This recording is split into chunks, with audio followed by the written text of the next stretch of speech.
Okay, thank you everyone. Welcome to the UNIFI Consortium's seminar series.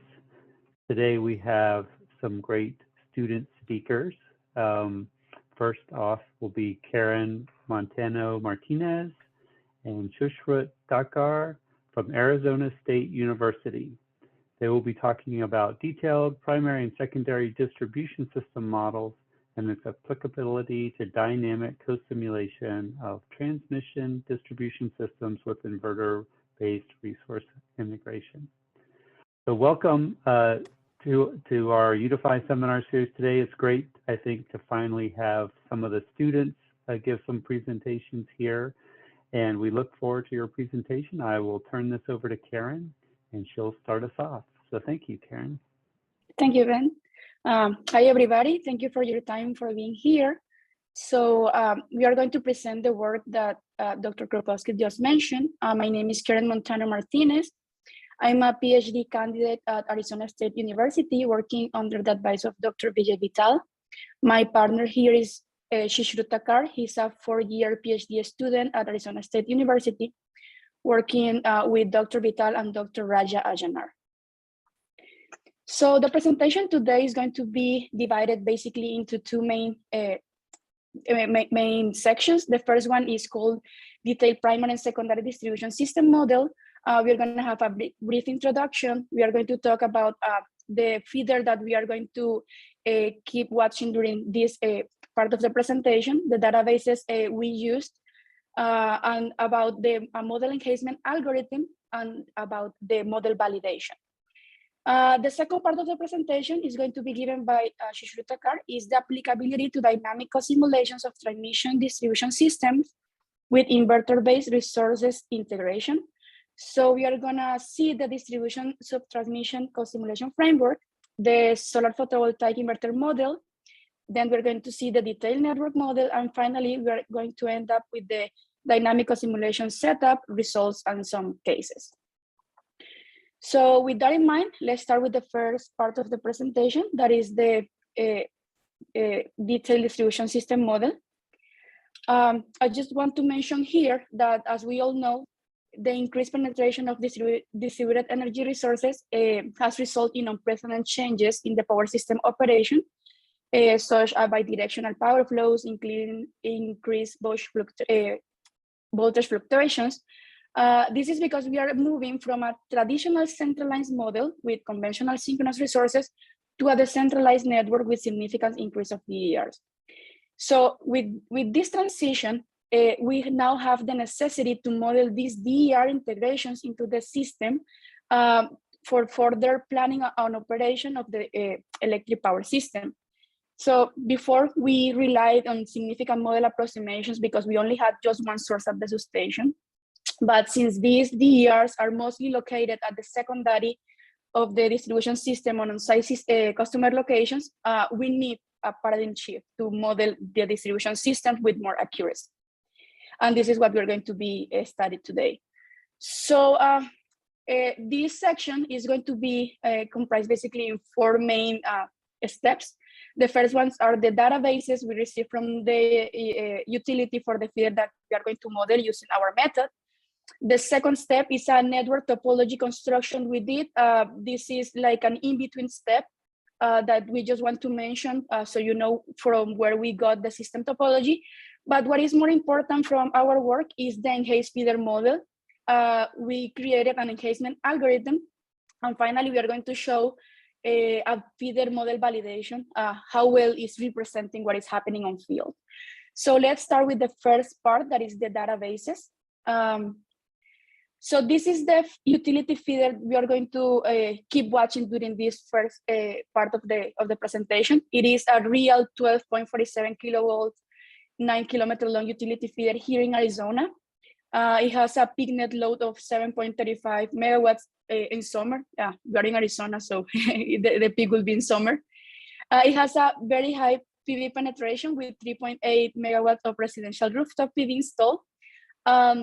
Actually, this penetration level is sometimes more than 200% when we compare with the total gross load observed during the peak solar PV production hours. So this particular feeder has some PV production meters. It has also some load meters used for billing. It has some measurements of voltage along the feeder as well. So this is the topology of the feeder. We have here the substation. We have the three-phase line. We can see where are the PV meters, the loads, all other components, just so you have an idea of how the feeder looks like. So what is the data we receive from the utility? So basically we received a feeder topology. It was a rough feeder topology, which had what was in SIME. This database contains the location of the distribution transformers, the loads, the PV capacitors, all of that information. We also received the GIS data for all the sections in the system. When I say all the sections, I am referring to the sections they have the data available will be the all primary sections, but just for only some secondary sections. So what measurements we received? We received DAS feeder head measurements that will be hourly measurements at the feeder head for active and reactive power. We received some measurements of phase currents and also just the magnitude of one of the phases at the source. Just all of this was hourly. We also received AMI measurements along the feeder that will come from the meters, the meters in the houses. That will be for the active power, for the PV production, and some voltage measurements, for some of the loads in this feeder. And we also have the physical address for all these meters. So with that in mind, we went to the second step, that is the construction of a system topology using the available information, because this is an important input for our algorithm. So what we did was to take the GIS data that I mentioned before, that will be the latitude and longitude of both endpoints of the sections available for the utility, and we combine that data with the rough SIME topology that we received from the utility. So we are going to be working on the software OpenDSS. So the first step that we had to do was to create a tool to translate this SIME model to an OpenDSS model, preliminary OpenDSS circuit model. For that, we created, Shishrut and me, a tool called DISMOD, which stands for Distribution System Model Transformation Tool. And actually, we released a version of this software in GitHub as an open source. You are welcome to access this algorithm. After we had this preliminary circuit model, we did some on-meter load identification and addition, and then a misplaced load correction process. So these two stages here at that moment were carried out manually. I am currently working on creating an automate tool to build the whole network topology automatically. But yeah, here we can see how the network topology is looking after all this work that I mentioned. We can see the primary sections, the distribution transformers in blue. We can see the spot loads. We can see in green the PV units, and we actually can see the PV at the roof of the houses. Okay. So now now that we have the system topology and we have the input data, the raw data, the databases from the utility, we use those information to use them in an enhancement algorithm, which will create an enhanced feeder model. So what is the objective of this model enhancement algorithm?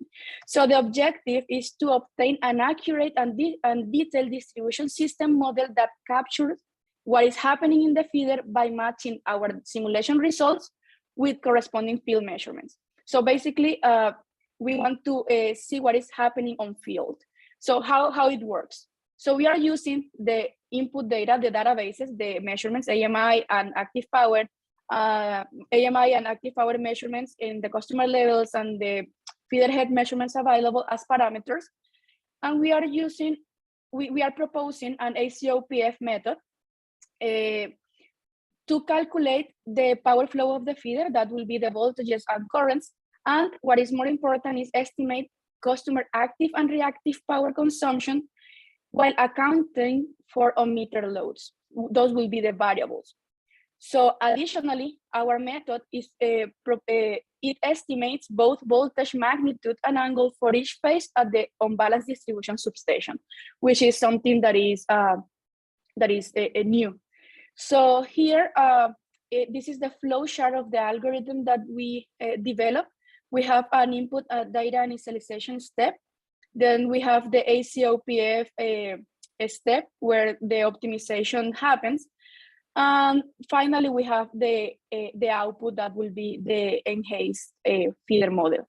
So I'm going to go through each of these boxes. Let's go to the first one, which is the input data initialization. So here, this is a flow chart of how the inside of the algorithm works. So first we have the input data as raw data. And as I mentioned before, we need the feeder topology. I explained how we got ours and the measurements from the utility. And we are putting all of this in a MATLAB algorithm that is easy translated to Python. And as an output, we are going to have the optimization algorithm input data. So this will be the output of this first stage. So what is the process to do this? It reads the input data and the initialization that we want to configure, and it calculates the gross load for the houses that has AMI measurements using the regular net metronome equation. Then we write all of this as an input for our algorithm, and then we finish this first step, that is the input data creation. So before moving from this input data initialization, we already see what are the parameters, but what is the initialization? So our system is being initialized using a flat start for the power flow. That means balance voltage of magnitude 1 per unit and line currents of magnitude 0 per unit, which, as you can see, is very general. Also, we need to initialize the active power for the on-meter loads, because this is something that the algorithm will calculate. Here, you can use any value without losing generality, so you don't need to actually know the system completely to give a value to these specific variables. Another thing we need to initialize is the reactive power for all the loads in the system, since we don't have any measurements whatsoever of the reactive power for the loads. In our case, we initialize using 0.9 lagging all the loads in the system. However, we can change these values. And of course, these values, as they are variables, are going to be calculated for in our optimization algorithm. So now that we have the parameters and the initialization, we go to the second step, which is the algorithm itself. Is an AC optimal power flow based on IV formulation. So this ACOPF that we're presenting here in this work co-optimize both active and reactive power along a complete distribution feeder. We are doing this using nonlinear formulation in using rectangular coordinates. This optimization algorithm was programmed to use PyOmo. As you can see here, PyOmo is a Python-based open source optimization modeling language. And as a solver, we are using IPOPT, which is a nonlinear solver and is open source. So what is the objective function of our AC optimal power flow? So basically is to minimize the difference between what we are obtaining as bus voltages in our model against the AMI voltage measurements available from the utility. So we want to minimize that difference. So for the engineering constraints, we are proposing the power flow equations. I can show you these equations at the end in the questions stage if you are curious about it, but we are using line flow equations, KCL equations, power balance equations, and of course, some loads power factor limits. So we also are building constraints for the source model that we are proposing that captures the unbalanced nature of distribution system sources. So now that we have this optimization working, what is the output of the optimization? So the output will be very straightforward. It's, the output are the variables that will be all load reactive power.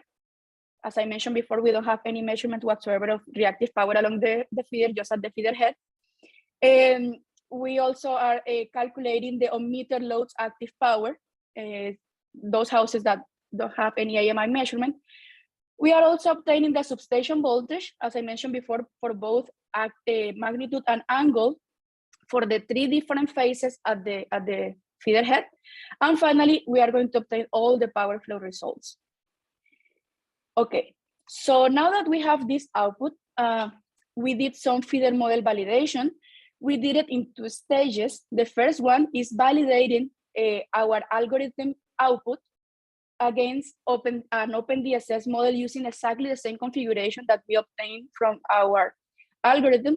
Why? Because we want to confirm that the ACOPF, that the power flow that we were proposing is actually representing what is happening in a distribution system. The second step is a validation between our model now in OpenDSS against the field measurements. So with this stage, we are going to see how much we are representing what is actually happening on field. So the first stage of the validation, as I mentioned before, is the output of our algorithm against an OpenDSS model using exactly the same inputs.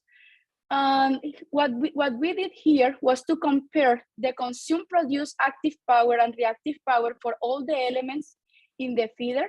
As you can see here, we have the source, lines, capacitor, loads, transformers, and PVs against the losses exported from OpenDSS. So here we can see the active power, reactive power for each type of element for the proposed algorithm and OpenDSS, and here we can see the percentage error. So as you can see, all the errors are below 0.17%, except for the active power of the distribution transformers, which only represents 3 kilowatts, as you see here, 0.073 against 0.07, which is very low if we are taking into account that this is the summation of all the transformers in the system, that there are around 371 transformers. So we are matching very good what is happening in our algorithm, very well what is happening in our algorithm and against OpenDSS. Another way to compare how much is our algorithm working on solve a distribution system power flow was to compare the voltage for all the buses in the system that we obtained from our algorithm against all the voltages in the buses in the system from OpenDSS. And we did that for the whole 24 hours of a day. And as you can see, the average error every time is very close to 0. We have some outliers, but none of them is above 0.5% error. So with these results, we can say that our equations and our constraints are actually representing a distribution system power flow as a software as OpenDSS. So now we have confidence to take our enhanced model and put it in OpenDSS. So now that we have the model in OpenDSS, we are comparing again the field measurements that we received from the utility. So here, I'm going to start from the feeder head. Here you are going to see the active and reactive power feeder head comparison between our enhanced OpenDSS model and the DAS measurements from the utility. So you see 2 plots here, because the first one corresponds to an extreme case that will be the historical feeder load peak day that was in summer, and the other day will be the maximum generation condition day that will be in spring. So as you can see, the waveform for all the comparisons, they match very closely, and actually if we calculate the RMS error over the 24 hours, is very low each time. It is very important to notice here, this RMS error for the reactive power is very low in both cases, which means that since we don't have any measurements again along the feeder, only at the feeder head for reactive power. So if we have this small error at the feeder head, that means that we are representing the reactive power flow that is happening in the feeder. So this small RMS error shows that we are matching what is happening as of now at the feeder head. Now let's see what happens along the feeder.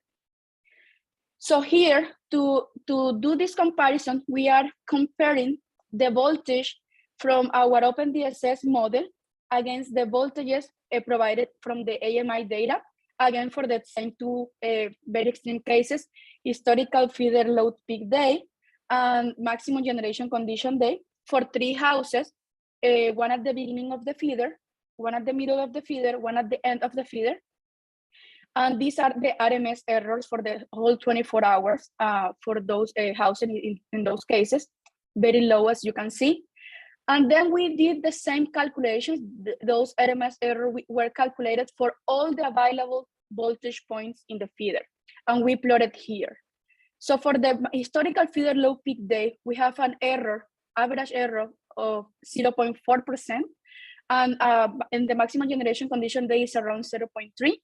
So we have some outliers, but they don't go above 1.2. And actually our objective was to be below 5% error. As you can see, we even get better results than that. So this is a very good match when comparing what is happening in the field against the model that we are proposing. So now that we see how much we are representing what is happening on field, this is one of the capabilities that our approach is provides. That is, it extends the observability and planning capabilities over the feeder that we're studying. So here in these voltage profile plots at the left, we are seeing 3 specific snapshots. This is a snapshot for historical feeder low peak snapshot. This is the maximum generation condition snapshot. And this is during the night where there is no PV. These here in the left are the measurements we receive from the utility. As you can see, they are sparse measurements. They don't have any measurements in the primary. This is what we use to create the model the Enhancement model. Here at the right, this is the output of our software. Our algorithm is providing the voltage profile for all the loads in the feeder, and it's also extending the observability for all the primary section all the way through the feeder source, so to the source at the feeder. So we can see here things like how unbalanced is the source for this specific feeder, since the utility doesn't have anything to make it balanced. We were only provided one magnitude of voltage. Now we are provided what is happening at the source. And yeah, here, this is another interesting thing to see from our output. Here, this is the feeder topology that I mentioned at the beginning of I showed at the beginning of the presentation. Here, what you are going to see is how the load power factors change along the feeder for all the houses. These are the levels. Here, you are going to see the date. This is for the historical peak day, historical load peak day, and this you are going to see how the hours change. As you can see, the power flow was calculated per hour, and we obtain individual power factors for the houses.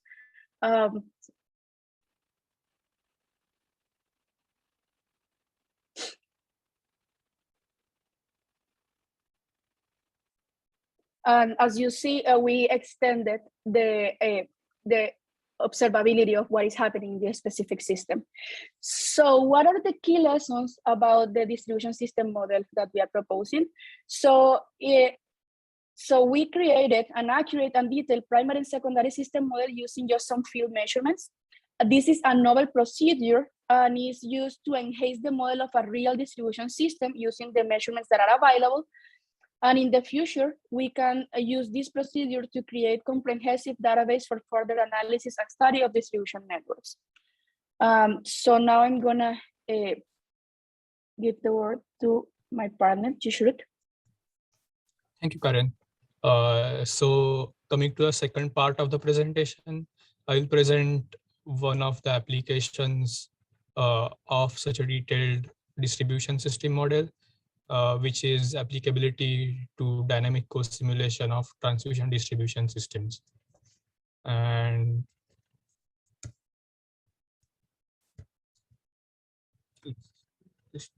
yeah, okay, thank you. So one of the reasons why we chose to do this study was that as we increase the penetration of renewables in distribution systems to higher levels, we expected to see some impact of these inverter-based DER resources on some of the transmission system events, as well as an increased need to model the impacts of distribution as well as transmission system events on these distribution DERs.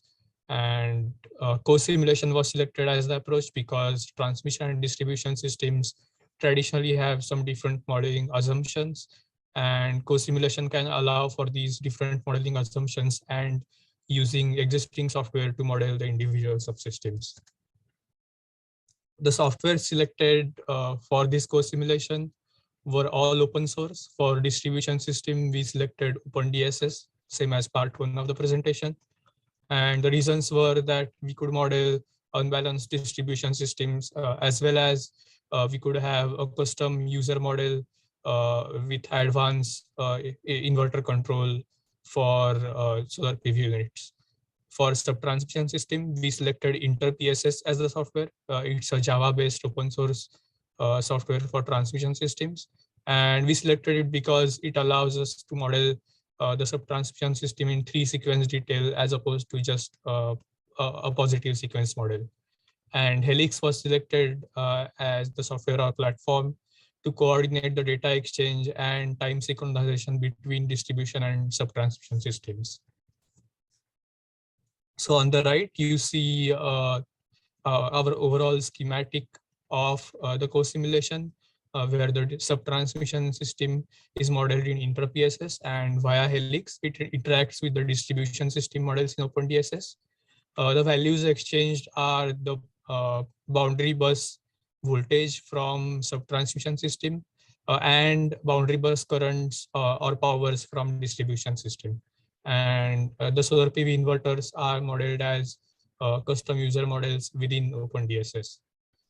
So at the start, we initialize all the circuits and Helix, and we do a power flow co-simulation, we reach a steady state in the co-simulation.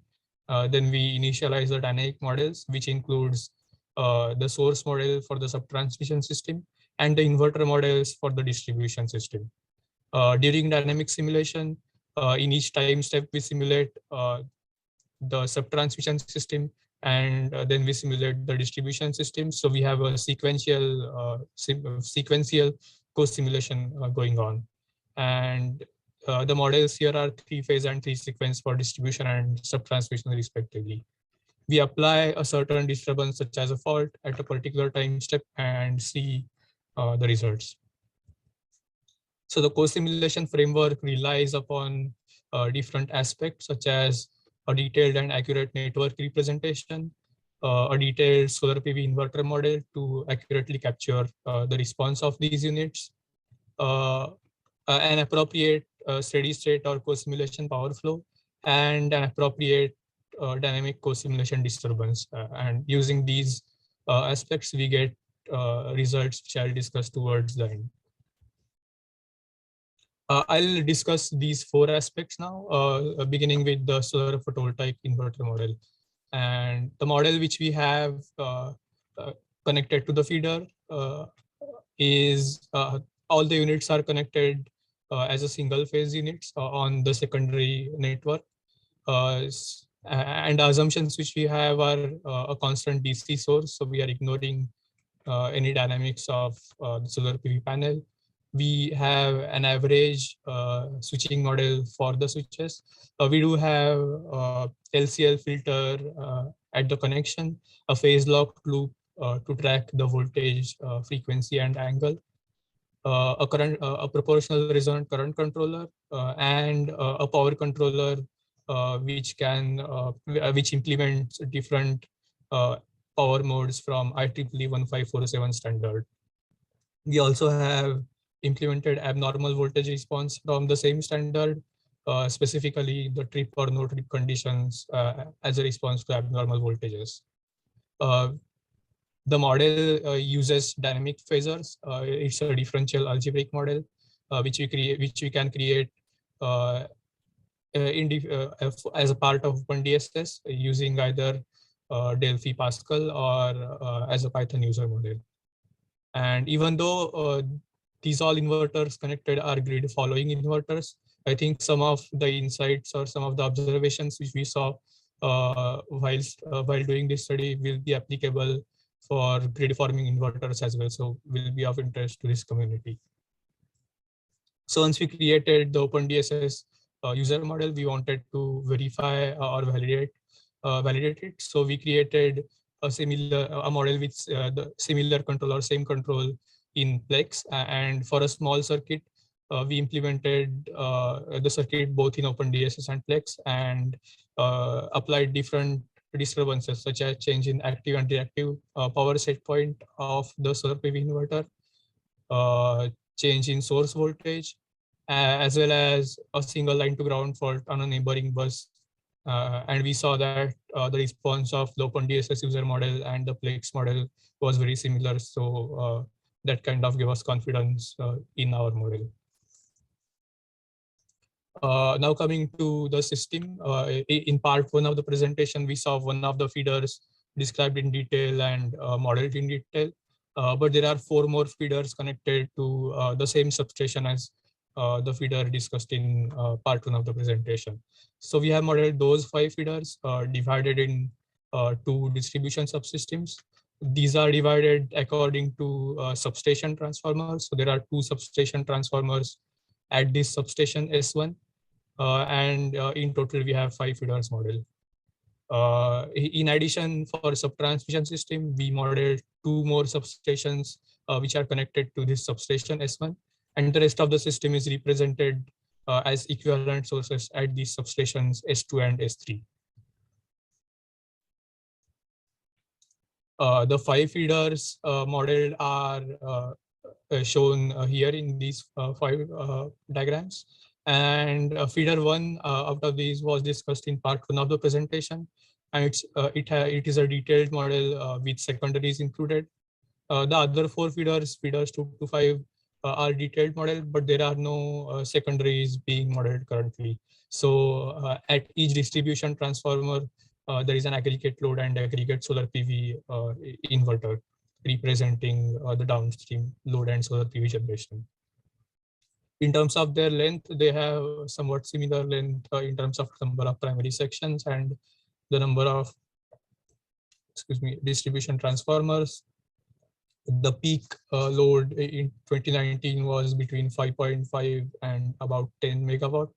And the peak reverse active power flow was around 2.13 megawatt for feeder 1, which is modeled in detail, but very less for other feeders. They don't have quite as much solar PV resource penetration. That's why we modeled feeder 1 in detail. Once we have the detailed model of a network as well as solar PV inverters, we chose our steady state or a steady state operating point to be March 15, 1 p.m. So this is a light load and large solar PV generation condition, which has a large reverse active power flow from the substation of about a little bit more than 2 megawatt. And in addition to the validation mentioned in part 1, even for the feeder head active and reactive power for all the feeders, as well as the active power flows into in the 2 sub-transmission lines, we have an error less than 5%, and for the feeder heads, error less than 1.5%, which gives us a confidence in our base operating point. So we chose to apply a balanced three-phase ground and unbalanced single line to ground fault at two locations. The first location was near the middle of one of the sub-transmission lines, and the second location selected was near the middle of the feeder on main three-phase trunk on, in both cases on phase A, and in both cases these were 5-cycle faults. Solar PV units experiencing over or under voltage are assumed to trip within 1 cycle for the purpose of these co-simulations, and the thresholds for over and under voltage are assumed to be the same as abnormal category 1 from IEEE 1547 standard, and unless mentioned otherwise, the control which we assumed was unity power factor, since that's how most of the solar PV inverters currently that's how the most of the solar PV inverters currently connected to the system behave. I'll describe some of the results, starting with single line to ground fault on the distribution system. And here we have a fault which results in low voltage on the faulted phase. But for this particular feeder, it also results in a high voltage on one of the non-faulted phases. So solar PV inverter units connected to both phases A and C trip, and assuming that they don't come back automatically once the fault is cleared, there is an increased unbalance which persists even after clearing the fault. And in the base case, at about 237 penetration, solar PV penetration percentage, this increased unbalance or ground current is a little bit more than 200 ampere. But if we keep increasing the solar PV penetration, eventually we will reach a point where this unbalance will be more, where this ground current will be more than the pickup current for ground relay for this feeder. And this might result in tripping of the feeder, or might require the distribution operators to retune or rethink their protection schemes. We also tried to see if we could reduce the overvoltage seen in one of the non-faulted phases with solar PV inverter control. And as you can see, the unity power factor or volt var or volt watt with default settings from IEEE 1547 were not able to really impact the overvoltage that much. And even a very aggressive strategy where we absorb reactive power equal to the apparent power rating of the solar PV inverter and make active power 0 for such inverters with high overvoltage. Even though it did reduce the overvoltage to some extent, it was not very successful in completely eliminating the overvoltage.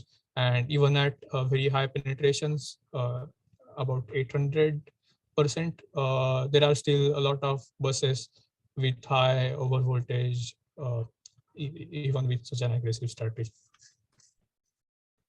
Another observation which we have in all these graphs is that these dotted lines are representing the secondary voltage.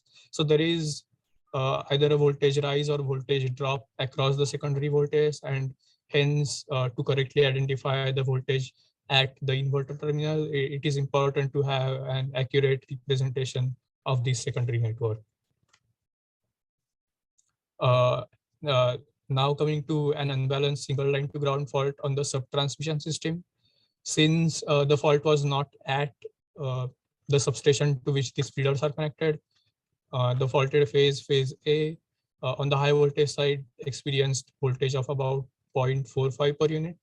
And because of the delta Y transformer, this resulted in two of the feeders experiencing low voltage throughout the feeder.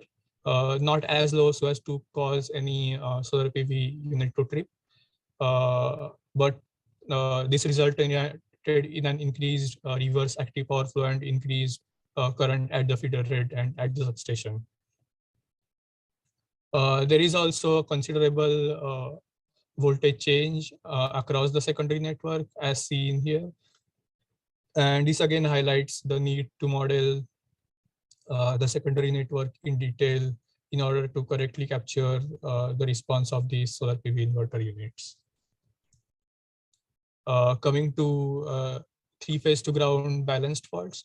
When we apply a three-phase to ground balanced fault on the subtransmission system, all three phases experience very low voltage, and hence there is some increased reverse active power flow during the fault. But then because all the solar PV inverters trip in the post-fault clearance condition, instead of reverse active power flow, there is forward active power flow. And even though these graphs are for a three-phase to ground balanced fault on the subtransmission system, similar results are obtained even when we apply a balanced fault in a distribution system. We also tried to see how various trip or no trip conditions, as described in IEEE 1547 standard, impact some of these results. So we are considering under voltage 2 and over voltage 2 settings for three categories described, where for category 1 and 2, both the under voltage and over voltage experiencing inverters are supposed to trip within 0.16 seconds. Whereas for category 3, the inverters will experience under voltage have a little bit more time, more clearing time available.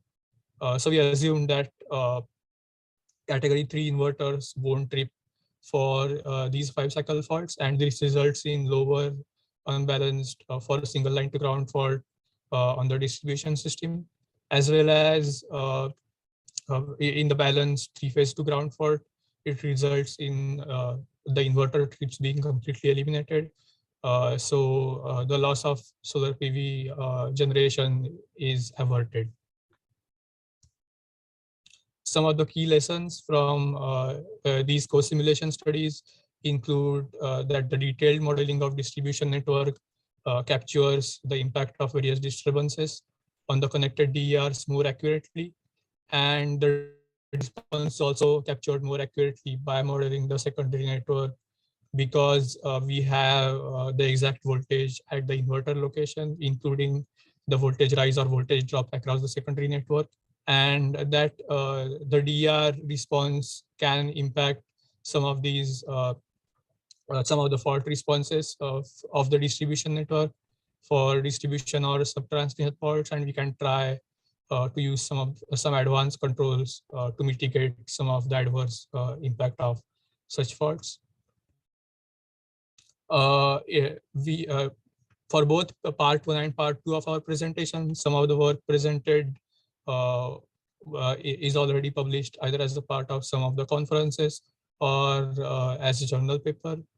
And the work which we presented today was supported in part by an ARPAI grant and in part by a grant from Solar Energy Technology Office of the Department of Energy. And with that, I thank you, and we welcome any discussion or comments or from you even right now, or if you want, you can also email them to us later. Thank you. Okay, thank you very much. We'll go ahead and stop recording.